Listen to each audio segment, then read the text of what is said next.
तोता बेचने वाला व्यक्ति पिंजरे में तोतों को बंद करके बेचता था और वो उन तोतों को पकड़ कर लाता था, एक जाल में पकड़ कर लाता, जंगल में जाता, जाल बिछाता, जाल के अंदर तोतों को फंसाता था और तोतों को फंसाने के बाद वो उनको बाजार में बेचता था। वो इसी प्रकार से वर्षों से काम कर रहा था। एक दिन उनको एक संत से भेंट हुई, उनकी एक संत से भेंट हुई, देखा तो तोते ले जा रहे थे।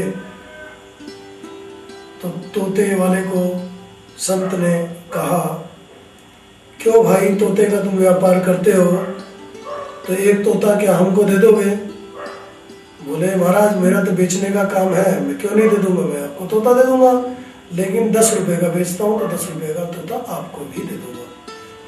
उन्होंने कहा 10 ले लो, 10 की जगह 11 ले लो, लेकिन एक तोता हमें दे दो।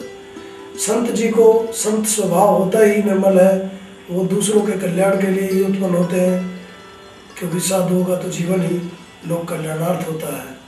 अतः संत ने सोचा कि इन तोतों की दुर्दशा जन्म जन्म ऐसी बीत जाएगी, बेचारे जाल में फंसते हैं, फिर उसके बाद पिंजरे में बंद हो जाते हैं, इनके स्वच्छंद जो यात्रा रहती है उस पर रोक लग जाती है, बेचारे एक तरह से जेल में बंद हो जाते हैं। इस प्रकार साधु ने सोचते हुए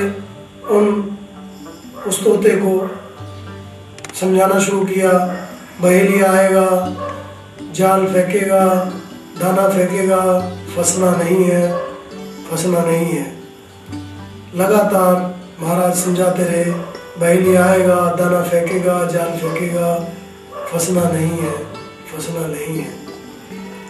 लगातार समझाते समझाते लगभग 6 माह बीत गए। 6 माह बीतने के बाद तोते से पूछा, तोते तूने क्या रटा? तोते ने कहा महाराज आपने रटाया कि बहेली आएगा, जाल फेंकेगा, दाना फेंकेगा, फंसना नहीं है, फंसना नहीं है। महाराज की बात उसने अच्छी तरह से सुनी, कंठस्थ की। दोबारा फिर पूछा, फिर उसने कहा महाराज बहेली आएगा, दाना फेंकेगा, जाल फेंकेगा, फंसना नहीं है, फंसना नहीं है। उसने कहा ठीक है, ये तो अच्छे से रट लिया, क्या तुम अपने समाज को बता सकोगे ये सब बातें जो मैंने आपको बताई? बोले महाराज क्यों नहीं बता पाऊंगा, ये तो मैं भली भांति रट चुका हूँ, इसलिए सभी को रटा दूंगा। तो वो महाराज ने छोड़ दिया तोते को, तोता चला गया, तोता उड़ गया। उड़ने के बाद अपने समाज में पहुंचा, तो वहाँ जाकर उसने सबको रटाया कि बहेली आएगा, दाना फेंकेगा, जाल फेंकेगा, फंसना नहीं है, फंसना नहीं है। ये बात वो रटते रहे, तोते भी एक्सपर्ट हो गए, पूरी तरह से हमको ये सब चीज़ रट गई। लेकिन एक दिन ऐसा आया कि बहेलिया वहाँ फिर पहुँचा और बहेलिए ने देखा कि ऊपर से अंदर तोते जो आवाज़ कर रहे हैं वो कहते हैं बहेलिया आएगा, दाना फेंकेगा, जाल फेंकेगा, फंसना नहीं है। बहेलिया सोचने लगा ये इतने समझदार कैसे हो गए, ये तो सब चीज़ों पर पानी फिर गया, ये तो जीवन के रहस्य को समझ गए हैं, इसलिए अब ये फंसेंगे नहीं।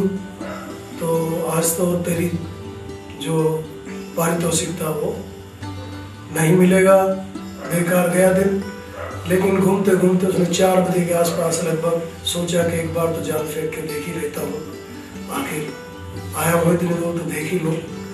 तो उसने जैसे ही दाना डा फेंका और जाल बिछाया तो सबसे पहले जो शिक्षित कर रहा था तोता, वही तोता आकर बैठा और बाकी तोते भी उसके जाल में फंस गए। जाल में फंसाने के बाद तोतों को लेकर वो चल दिया।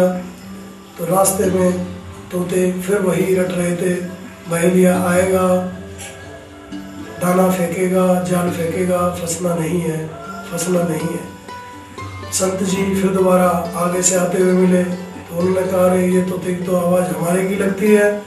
तो उसने पूछा क्यों भाई तोते पकड़ लाए? बोले हाँ महाराज गया हूँ। तो वो समझ गए कि हो ये तो बड़ी गलती हो गई, क्योंकि तोते रट तो चुके लेकिन वो अंतर नहीं उतार पाए। अंतर उतारना एक अलग चीज़ है और एक रटना एक अलग चीज़ है।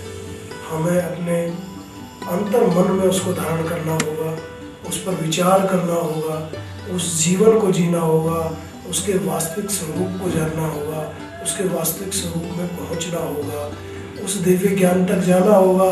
आत्मा की बातें, मन से संबंधित बातें बहुत पढ़ी, बहुत जानी, पूरा संपूर्ण ज्ञान हमारे पास एकत्रित है। अहंकार व सम कई